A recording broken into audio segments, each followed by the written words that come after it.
तर बघा, आपण व्हिडिओला वेळ न घालवता सुरुवात करूया. यामध्ये आपण प्रकरण 5 प्रसार माध्यम आणि इतिहास हे जे आहे ते व्यवस्थित समजून घेणार आहोत. प्रसार माध्यमे आणि इतिहास. ठीक आहे.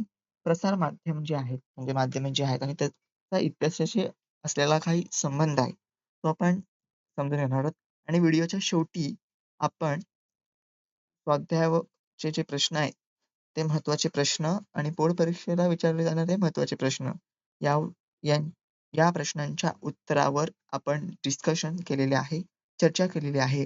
म्हणून हा व्हिडिओ शेवटपर्यंत नक्की बघावा. ठीक आहे. प्रसार माध्यमांची ओळख आणि इतिहास. बघा आपण जर विचार केला, की पूर्वीच्या काळी एखादी माहिती दूरवर पोहोचवायची असेल, तर ती कशाप्रकारे पोहोचते? तर काय होतं, या ज्या बातम्या आहेत ना, त्या राजाचे जे दूत असतात ते किंवा दिवंडी पिटवून लोकांपर्यंत पोहोचवत असत. नंतर काय झालं, भारतात जेव्हा इंग्रज आले, तेव्हा वृत्तपत्रांची सुरुवात झाली आणि प्रसार माध्यमांचा उदय त्या अर्थाने झाला. म्हणजे खऱ्या अर्थाने झाला. आता प्रसार माध्यमांची व्याख्या जर केली, तर बघा प्रसार म्हणजे माहिती दूरवर पोहोचवणे आणि माध्यम म्हणजे एक साधन. म्हणजे माहिती दूरवर पोहोचवण्याचे साधन, याला आपण प्रसार माध्यमे म्हणतो. ठीक आहे. एक साधी व सोपी व्याख्या सांगायची झाली, तर एखादी माहिती ही दूरवर पोहोचवण्याचे जे साधन आहे, ते म्हणजे प्रसार माध्यम होय. हे एकदम साधी सोपी व्याख्या आपल्या शब्दात तुम्ही लिहू शकता. आणि आता नंतर आपण पाहूया भारतातील वृत्तपत्रांचा इतिहास आपण आता पाहूया. हे बोर्ड परीक्षेत आपल्याला जोड्या जुळवा किंवा चुकीचे जोडे ओळखा यासाठी वृत्तपत्र आणि त्याचे संपादक पाठ असणे आवश्यक आहे. हे आता बेंगॉल गॅझेट बघा.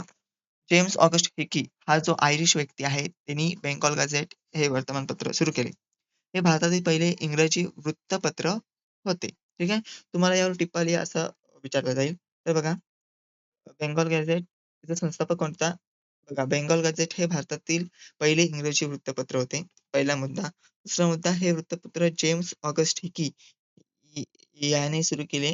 तिसरा मुद्दा, तो आयरिश व्यक्ती होता आणि त्या वृत्तपत्रामध्ये काय-काय होतं, ते तुम्हाला लिहिणं गरजेचं आहे. ठीक आहे. नंतर आहे दर्पण. दर्पणचे संपादक किंवा संस्थापक जे आहेत, ते अ, बाळशास्त्री जांभेकर होते. बघा, Instagramवर अ, आपलं जे पेज आहे स्टडी विथ जयपालकर, त्यावर मी दर्पण या वृत्तपत्राविषयी एक व्हिडिओ टाकला आहे. त्याच्या नोट्स मी अपलोड केलेल्या आहेत.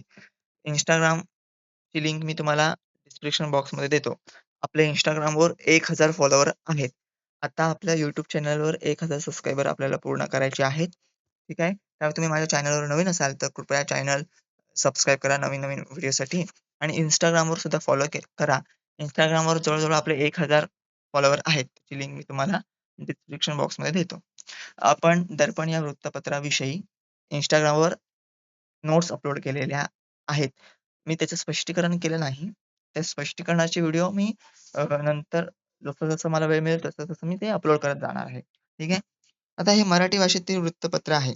या वृत्तपत्रात बाळशास्त्री जांभेकर यांना पत्रकारितेचे आद्य पत्रकार असे म्हटले जाते. 6 जानेवारी हा त्यांचा जन्मदिवस आहे. तो महाराष्ट्रात पत्रकार दिन म्हणून साजरा केला जातो. ठीक आहे. दर्पणमध्ये काय-काय गोष्टी आहेत ते मी तिथे त्या Instagramवर अपलोड केलेले आहेत. त्या स्टडी विथ जयपालकर असं Instagramवर सर्च केलं, 1000 फॉलोवर आहेत. ठीक आहे. त्याच्यावर मी तुम्हाला ते दर्पण या वृत्तपत्राविषयी सविस्तर माहिती दिली आहे. आता प्रभाकर, ठीक आहे. हे भाऊ महाजन आहेत. ते संस्थापक होते किंवा संपादक होते. संपादक योग्य ठरेल शब्द इथे. या वृत्तपत्रामध्ये लोकहितवादी यांची समाज सुधारणा विषयक क्षेत्रे प्रसिद्ध आहेत. नंतर ज्ञानोदय. ज्ञानोदयमध्ये आहे ना, रेल्वे सुरू झाल्याचा उल्लेख आहे. तर ते अ, चाक्या म्हसोबा म्हणून तो उल्लेख आलेला आहे. या वृत्तपत्रात 1842 मध्ये आशिया खंडाचा आणि 1881 मध्ये हां, सॉरी 51 मध्ये युरोपाचा नकाशा छापण्यात आला. मराठी वृत्तपत्रात पहिले चित्रण छापण्याचा मान हा ज्ञानोदय या वृत्तपत्राकडे जातो. बघा, हे जर तुम्ही महत्त्वाचे मुद्दे जरी लक्षात ठेवले ना, तरी पेपरामध्ये आपल्याला काय करतात ते उत्तर लिहायला खूप सोपी जातात. जोड्या-जुळवा किंवा चुकीची जोडी ओळखा यासाठी ह्या खूप महत्त्वाच्या आहेत. त्याचे सण वगैरे म्हणजे वृत्तपत्र सुरू होण्याचा काळ किंवा वर्ष विचारलं जाईल त्याच्यावर सुद्धा आणि त्यांची वैशिष्ट्ये सुद्धा विचारली जाऊ शकतात.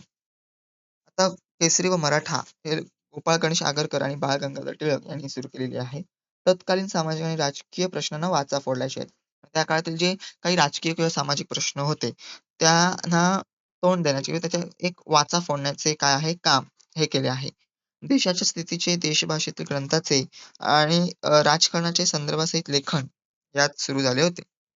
इलेक्ट्रॉनिक आणि डिजिटल माध्यमे बघा, जसजसा वृत्तपत्रांचा किंवा सॉरी प्रसार माध्यमांचा विकास होत गेला, तसतशी इलेक्ट्रॉनिक आणि डिजिटल माध्यमे सुद्धा आली. ते आकाशवाणी आली, radio, all India radio, AIR ठीक आहे. यामध्ये काय होतं आपल्याला, आपल्याला आता हे प्रसार माध्यमांच्या दृष्टीने बघितलं तर यात बातम्या असतात वगैरे, वगैरे बरेच काही आकाशवाणीवर कार्यक्रम असतात. ठीक आहे. हे सुद्धा एक प्रसार माध्यमाचं साधन आहे. कारण का एखादी माहिती आहे ती दूरवर पोहोचवण्याचे कार्य या डिजिटल माध्यमातून किंवा या या इलेक्ट्रॉनिक माध्यमातून होत असते. ठीक आहे. सुरुवातीला इंडियन ब्रॉडकास्टिंग कंपनी या खाजगी कंपनीने याची सुरुवात केली होती. आता ब्रिटिश सरकार जेव्हा ब्रिटिश आले तेव्हा त्या ब्रिटिश सरकारने तिचे नाव ऑल इंडिया रेडिओ असे केले आहे. आता कवी पंडित नरेंद्र शर्मा यांच्या सूचनेनुसार याला आकाशवाणी हे नाव देण्यात आले. ठीक आहे. आकाशवाणीचा इतिहास किंवा आकाशवाणीसाठी इतिहास हा विषय का महत्त्वाचा आहे? वृत्तपत्रांसाठी इतिहास विषय का महत्त्वाचा आहे? हे असे प्रश्न तुम्हाला विचारले जातात. त्यासाठी हे 2-3 मुद्दे लिहिणे गरजेचे आहे. दूरदर्शन सुद्धा हे एक महत्त्वाचं प्रसार माध्यम आहे. दूरदर्शन हे दृकश्राव्य माध्यम आहे. ठीक आहे. 15 सप्टेंबर रोजी भारतातील पहिल्या दूरदर्शन केंद्राचे दिल्ली येथे उद्घाटन झाले आहे. 1 मे 1917 रोजी मुंबई केंद्राचे कार्यक्रम या दूरदर्शनावर सुरू झाले आणि 15 ऑगस्ट 1920 रोजी भारतात रंगीत दूरदर्शनाचे आगमन झाले. बघा दूरदर्शन हे सुद्धा एक प्रकारे प्रसार माध्यम आहे. म्हणजे माहिती दूरवर पोहोचवण्याचे ते एक साधन आहे आणि कसे आहे डिजिटल माध्यम आहे. ठीक आहे. यामध्ये माहितीचा प्रसार जो आहे तो जलद गतीने होत असतो. ठीक आहे. या डिजिटल माध्यमातनं. ठीक आहे. आपला तिसरा मुद्दा राहिला तो म्हणजे नियतकालिके. ठीक आहे. ठराविक कालावधीत जे प्रकाशित होतात ना, त्याला नियतकालिके म्हणतात. आता साप्ताहिक, पाक्षिक आणि मासिक. द्वैमासिक, त्रैमासिक, षाण्मासिक आणि वार्षिक. वार्षिक वर्षाने होतं. ठीक आहे. अ, मासिक म्हणजे महिन्याला ते होतं ते. आता दिग्दर्शन, ठीक आहे. दिग्दर्शन जे आहे ते चुकून ते जरा मजकुरात मिस्टेक झाली होती. इमेज हे करताना म्हणजे टायपिंग करताना वगैरे. बाळशास्त्री जांभेकर यांनी मराठीत पहिले दिग्दर्शन हे मासिक सुरू केले होते. ठीक आहे. आता काय-काय जे मासिक आहेत ना, त्यांची पुढे नंतर साप्ताहिक म्हणजे ते मध्ये झाले रूपांतर. सॉरी दैनिक मध्ये झालं. म्हणजे ते दररोज प्रकाशित होऊ लागली काही-काही मासिकं. सॉरी वृत्तपत्रे काही-काही जे आहेत ना, म्हणजे काही-काही ते दैनंदिन सुद्धा म्हणजे दिग्दर्शन जे आहे ना, ते मासिक म्हणजे महिन्याला ते प्रकाशित व्हायचं. पण नंतर ते दैनंदिन दररोज काय होतं प्रकाशित झालं होतं. तुम्ही Googleवर सर्च मारू शकता. तुम्हाला बऱ्याच माहिती मिळेल त्याची. तर आपण दिग्दर्शन याच्यावर पण दिग्दर्शन जे त्यांनी मासिक सुरू केलं होतं त्याच्यावर पण आपण व्हिडिओ अपलोड करूया. तर त्याच्यात त्या नोट्स त्यावर अपलोड करूया. तर त्याच्यात पण तुम्ही कुठेही संदर्भ ग्रंथ वापरा तुम्ही. 10वी ची पुस्तकं वापरा. तुम्ही कुठलाही संदर्भ ग्रंथ वाचा. आधुनिक भारताचा इतिहास जर तुम्ही कुठलीही पुस्तकं वाचलीत त्यावर आधारित आधुनिक भारताच्या इतिहासावर पण ऑथेंटिक अ, अस वाचेल तर तुम्हाला लक्षात येईल की दिग्दर्शन हे मासिक कसे नंतर ते दैनंदिनमध्ये त्यांचं रूपांतर झालं होतं दैनिकमध्ये. दैनंदिन सॉरी दैनिकमध्ये. दैनंदिन नाही तर दैनिकमध्ये त्याचं रूपांतर झालं होतं. पुढे बघा, प्रसार माध्यमांची आवश्यकता का आहे? आता प्रसार माध्यमे आवश्यक का आहेत? व्हाय? हां, का? आवश्यक आहेत ते. बघा माहितीचा मुक्त प्रवाह समाजात प्रचवण्यासाठी. म्हणजे एखादी माहिती जर आपल्याला दूरवर पोहोचवायची असेल, हां, तर प्रसार माध्यमे आवश्यक आहेत. कारण समाजात जर ती माहिती पोहोचली, की म्हणजे एखादी बातमी पोहोचली, काय होतं? ती माहिती समजते किंवा आपल्या आजूबाजूला काय चाललंय एक याचा आढावा येतो. म्हणजे आढावा घेता येतो. लोकशाही अधिक सदृढ करण्यासाठी म्हणजे आता लोकशाही सदृढ का होते? कारण वृत्तपत्र हे जे आहेत ना, ते लोकशाहीचा चौथा स्तंभ मानले जातात. मग ते नैतिकतेला धरून म्हणजे पुढचा भाग आहे तो नैतिकतेला धरून त्यांनी काय केलं पाहिजे? अ, माहिती पोहोचवली पाहिजे लोकांपर्यंत. ठीक आहे. यासाठी सुद्धा ते आवश्यक आहे. आता समाजातील ज्या घडामोडी आहेत त्या लोकांसमोर आणून जनजागृती. बघा एखाद्या ठिकाणी आपल्याला जनजागृती करायची असेल तर प्रसार माध्यमे आवश्यक आहेत. कारण काय की दूरवर माहिती पोहोचवली जाते. कारण आणि आता डिजिटल स्वरूपात प्रसार माध्यमे, इलेक्ट्रॉनिक आणि डिजिटल माध्यमे आहेत प्रसार माध्यमांची. त्यामुळे माहिती जी आहे ती जलद अ, लोकांपर्यंत पोहोचली जाते. आपल्याला जर एखाद्या घडामोडी किंवा एखादी माहिती लोकांपर्यंत पोहोचवायची आहे किंवा त्या माध्यमातून आपल्याला जनजागृती करायची आहे, तर जी प्रसार माध्यमे आहेत, ती अत्यंत महत्त्वाची ठरतात. जर समजा एखाद्या विषयावर अ, मला लोकांसमोर माहिती आणून त्यांच्यामध्ये जनजागृती करायची आहे. तर अशा वेळी ही जी वृत्तपत्रे आहे म्हणजे प्रसार माध्यमे वृत्तपत्रे आहेत, दूरदर्शन आहे, याद्वारे मी जनजागृती करू शकतो. ठीक आहे. त्यामुळे एक प्रसार माध्यमे आवश्यक आहेत, की लोकांमध्ये एखाद्या विषयावर जनजागृती करण्यासाठी वगैरे प्रसार माध्यमे आवश्यक आहेत. मनोरंजन आणि शिक्षणाचा प्रसार करण्यासाठी. आता प्रसार माध्यमे नुसतं माहितीच नाही पोहोचवत, तर मनोरंजन सुद्धा त्यात होतं. मनोरंजन सुद्धा होतं आणि अ, मनुष्याला निखळ मनोरंजनाची आवश्यकता असते. आता बरीचशी प्रसार माध्यमे आहेत, ज्याद्वारे मनोरंजन होत असतं. तसा शिक्षणाचा प्रसार, शिक्षण क्षेत्रातल्या ज्या काही माहिती आहेत वगैरे त्याच्या प्रसारासाठी हे आवश्यक आहे. नंतर प्रसार माध्यमाद्वारे मिळणाऱ्या माहितीचे चिकित्सक आकलन. ठीक आहे. आता या बघा, प्रसार माध्यमातील जी माहिती आहे, ती वास्तवाला धरून येईलच असे नाही. आता तिची शहानिशा करणे गरजेचं आहे. आता बघा, की ती माहिती देण्यामागे त्या एखाद्या त्या व्यक्तीचा किंवा त्या शासनाचा किंवा कुठल्याही त्या अ, वृत्तपत्राचा हेतू काय आहे? हे सुद्धा काय म्हणतात ते लक्षात घेणे गरजेचे आहे. कारण प्रसार माध्यमातून मिळणारी जी माहिती आहे ती वास्तववादी असेलच किंवा त्या वस्तूला धरूनच असेलच असं नाही. त्यामुळे त्याचं चिकित्सक आकलन करणं गरजेचं आहे. हां, ही मी मिळालेली माहिती अ, योग्य आहे. हां, ह्याचं ते जे काही आकलन आहे ते करणं गरजेचं आहे. याचं उदाहरण तुम्हाला देता येईल, की जर्मनीतील स्टर्न नावाच्या साप्ताहिकाने एडॉल्फ हिटलरच्या हस्ताक्षरातील ज्या डायऱ्या विकत घेतल्या आणि छापल्या. त्यानंतर वैज्ञानिक तपासणीत त्या डायऱ्या बनावट असल्याच्या काय झालंय सिद्ध झालं. त्यामुळे प्रसार माध्यमांद्वारे येणारी माहिती ही सत्य असेलच अशी नाही किंवा ती वास्तवाला धरूनच असेलच असं नाही. त्यामुळे त्याचं योग्य प्रकारे चिकित्सक आकलन करणं गरजेचं आहे. जेणेकरून कुठल्याही प्रकारची अफवा ही लोकांपर्यंत पोहोचणार नाही. ठीक आहे. किंवा ते अफवा पसरवू नये. व्यावसायिक क्षेत्र, करिअरच्या संधी, वृत्तपत्रे, हे संपादक, पत्रकार, स्तंभलेख किंवा अ, अ, बातम्यांची पार्श्वभूमी तपासण्यासाठी इतिहास तज्ञ आवश्यक असतात. कारण का की अ, वृत्तपत्र काय करतात, एखाद्या संस्थाला वगैरे जर का समजा एवढी-एवढी वर्ष पूर्ण झाली, तर मग त्यांची ते जाहिराती वगैरे आणायला लागतात.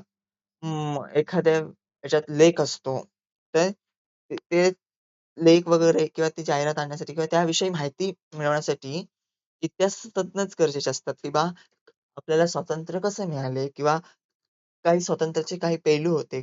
ते सगळं समजण्यासाठी इतिहास तज्ञांची गरज असते. म्हणजे आता जर तुम्ही बघितलत, की संपादकीय लेख तुम्ही वाचले कुठल्याही वृत्तपत्राचे, तर तुम्हाला लक्षात येतं, की त्या क्षेत्रात ते तज्ञ असतात. आता तुम्ही इतिहासाविषयी एक लेख वाचलात, तर तुम्हाला एक लक्षात येतं, की त्या इतिहासकाराची किंवा त्या संपादकाची एक भाषाशैली कशी आहे? त्याची विचार करण्याची क्षमता कशी आहे? आता समजा एखाद्या गोष्टीला अमुक-अमुक वर्ष पूर्ण झाली, की ते मग उत्सव वगैरे साजरे करतात ते. उत्सव, महोत्सव वगैरे ते साजरे करतात. मग त्यावेळेला त्यामागचा हेतू, त्यामागचा इतिहास, त्यामागची पार्श्वभूमी हे सांगण्यासाठी किंवा हे वृत्तपत्रात देण्यासाठी इतिहास तज्ञ आवश्यक आहेत. ठीक आहे. नंतर आहे आकाशवाणी. निवेदक, ऐतिहासिक कार्यक्रमासाठी सल्लागार यांसाठी दूरदर्शन, डॉक्युमेंटरी माहितीपट निर्मितीसाठी. ओके. आता ऐतिहासिक विषयावर समजा मला डॉक्युमेंटरी बनवायची आहे. तर त्या ठिकाणी जाऊन मला संशोधन करावं लागेल. मग त्याची माहिती गोळा करावी लागेल. काही-काही वेळेला इतिहास तज्ञांशी चर्चा साधावी लागेल वगैरे, वगैरे. मग तेव्हा त्या विषयावर माहिती गोळा करून, इतिहास तज्ञांना भेटून, चर्चा करून मग जेव्हा मी डॉक्युमेंटरी निर्माण करतो, तेव्हा मग ती सगळ्यांसमोर येते. मग त्यामागे कोणाचा हात आहे? इतिहास तज्ञांनी मदत केली. म्हणजे मी एकट्याने नाही, तर इतिहास तज्ञ वगैरे, वगैरे भरपूर जणांची मदत घ्यावी लागली. त्यासाठी सुद्धा इतिहासात चे जाणकार आवश्यक आहे. ठीक आहे. आता आपण महत्त्वाचे प्रश्न स्वाध्यायातले किंवा जे बोर्ड परीक्षेसाठी आवश्यक आहेत, असे हे प्रश्न पाहूया. बघा, मराठी भाषेतील पहिले वृत्तपत्र दर्पण ओळखले जाते, जे बाळशास्त्री जांभेकर यांनी सुरू केले. ऑल इंडिया रेल्वेचे नामकरण यांच्या सूचनेनुसार आकाशवाणी असे करण्यात आले. कोण? कवी पंडित नरेंद्र शर्मा यांच्यानुसार. ओके. नंतरचे हे जे प्रश्न बघा, चुकीची जोडी ओळखून लिहा. मी तुम्हाला सांगितलं वृत्तपत्र आणि त्यांच्या ज्यांचे जे संपादक आहेत किंवा संपादक आपण म्हणू, जे आहेत, त्यांच्या जोड्या किंवा त्यांचे सण जे विचारायला जातील, तर त्यात बघा चुकीची जोडी कुठली आहे. ठीक आहे. ती चुकीची जोडी जी आहे ती दुरुस्त करून तुम्हाला लिहायची आहे. पुढे बघा. संकल्पना चित्र. वृत्तपत्रांचे पूर्वसुरी किंवा वृत्तपत्र सुरू होण्यापूर्वीच्या काळातील माहिती प्रसारणाची साधने. मग तुम्हाला ते संकल्पचित्रात पूर्ण करायची आहे. टिप्पा लिहा किंवा संकल्पना स्पष्ट करा. प्रसार माध्यमांची आवश्यकता काय? मी तुम्हाला म्हटल्याप्रमाणे ही प्रसार माध्यमं का आवश्यक आहेत? कारण माहितीचा जो प्रसार आहे तो माहितीचा मुक्त प्रवाह समाजात सर्वदूर पोहोचवण्यासाठी. ठीक आहे. प्रसार माध्यमे ही आवश्यक आहेत. एखादी माहिती जलद गतीने आपल्याला पोहोचवायची असेल एखाद्या ठिकाणी, तर अशा वेळी प्रसार माध्यमे उपयोगी येतात. नंतर आहे एखाद्या घटनेबाबत किंवा एखाद्या घडामोडीबाबत मला समाजामध्ये जनजागृती करायची आहे, त्या विषयाचे महत्त्व पटवून द्यायचे आहे. तेव्हा प्रसार माध्यमे एक उपयोगी येतात. ठीक आहे. प्रबोधन करण्यासाठी थोडक्यात. वृत्तपत्र ही लोकशाहीचा चौथा स्तंभ आहे. त्यामुळे काय होतं, लोकशाही अधिक सुदृढ होते. आणि तसेच शिक्षणाचा प्रसार, क्रीडा क्षेत्रातील घडामोडी घरबसल्या आपल्याला पाहता येतात, ऐकता येतात. मनोरंजन आपलं होतं. ठीक आहे. त्यामुळे प्रसारमाध्यमे आवश्यक आहे. नंतर आहे दूरदर्शन. दूरदर्शन काय आहे हे तुम्हाला सांगितलं, की ते दृकश्राव्य माध्यम आहे. मग त्याची आवश्यकता काय आहे? त्याचा इतिहास तुम्हाला तिथे लिहिणं अपेक्षित आहे. नंतर कारणे लिहा. प्रसारमाध्यमांद्वारे मिळणाऱ्या माहितीचे चिकित्सक आकलन करावे लागते. ठीक आहे. मी आता म्हटल्याप्रमाणे, की एखाद्या प्रसार माध्यमांद्वारे आपल्याला जी येणारी माहिती किंवा जी माहिती मिळते, ती चुकीची असू शकते. म्हणजे ती सत्य परिस्थितीला अनुसरून किंवा वास्तवाला अनुसरून असेलच असं नाही. ठीक आहे. त्यात कुठे ना कुठेतरी चूक किंवा ती खोटी असू शकते. म्हणजे ती बातमी देणाऱ्या मागचा हेतू, उद्दिष्ट ह्या गोष्टी लक्षात ठेवून त्याचं चिकित्सक मूल्यांकन किंवा आकलन करणे गरजेचे आहे. किंवा तुम्ही ते जर्मनातलं उदाहरण देऊ शकता. हां. अ,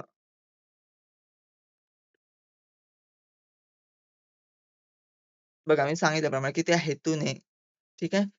ती बातमी आलटून-पलटून सांगितली जाऊ शकते. ठीक आहे. एका व्यावसायिक फायद्यासाठी जर समजा एखादी बातमी आहे, ती व्यावसायिक फायद्यासाठी असेल, मग ती कुठल्याही प्रकारची ती चांगल्या प्रकारे सांगू शकते. एखादी वाईट बातमी, पण त्या वाईट बातमीने व्यावसायिक फायदा होणार असेल, तर मग आपण कुठल्याही प्रकारे ते छापून येऊ शकतात. त्यामुळे प्रसार माध्यमांद्वारे मिळणारी माहिती ही चुकीची असू शकते. म्हणजे चुकीची असू शकते हां, चुकीची असते असं नाही. असू सुद्धा शकते. एकंदरीत त्यामागचा हेतू वेगळा असू शकतो.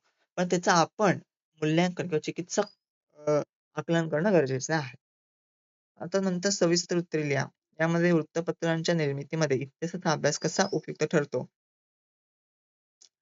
ते तुम्हाला लिहायचंय. मी आता म्हटल्याप्रमाणे, की एखाद्या क्षेत्रात जर समजा इतकी-इतकी वर्ष पूर्ण झाली, की ते महोत्सव साजरे करतात. अमृत महोत्सव हे काही काही असेल ते.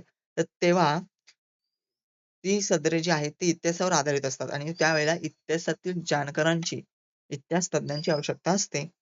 ठीक आहे. त्यामुळे इतिहास तज्ञ या क्षेत्रात सुद्धा महत्त्वाची ठरतात. अशा प्रकारे प्रसारमाध्यम आणि इतिहास यांचा संबंध आहे. मात्र प्रसारमाध्यमांद्वारे मिळणाऱ्या माहितीचे चिकित्सक आकलन करणे गरजेचे आहे. कारण ती व्यावसायिक फायद्यासाठी किंवा राजकीय हेतू किंवा एखादी अफवा पसरवण्यासाठी सुद्धा दिली जाऊ शकते. त्यामुळे जर ते आपल्याला वाचत डोळ्याला धरूनच असेल असं नाही, पण त्याचं चिकित्सक आकलन करून घेणे गरजेचं आहे. आणि प्रसार माध्यमांची आवश्यकता का आहे? तर माहिती दूरवर पोहोचवण्यासाठी जलद गतीने आणि लोकांमध्ये जर समजा मला कमीत कमी वेळेत जास्तीत जास्त लोकांपर्यंत मला जनजागृती करायची असेल, त्यांच्यापर्यंत पोहोचायचं असेल, तर मग प्रसार माध्यमे सुद्धा उपयुक्त आहेत. ठीक आहे. भेटूया पुढच्या व्हिडिओमध्ये. Instagram जे आपलं Instagram प्रोफाइल आहे आपली, त्याची लिंक मी डिस्क्रिप्शन बॉक्समध्ये दिली आहे. त्यावर आपले 1,000 फॉलोअर्स झाले आहेत. आता YouTubeवर आपण 1,000 फॉलोअर्स पूर्ण करूया. सबस्क्रायबर पूर्ण करूया. माझ्या चॅनलवर नवीन असाल तर चॅनल सबस्क्राईब करा. धन्यवाद.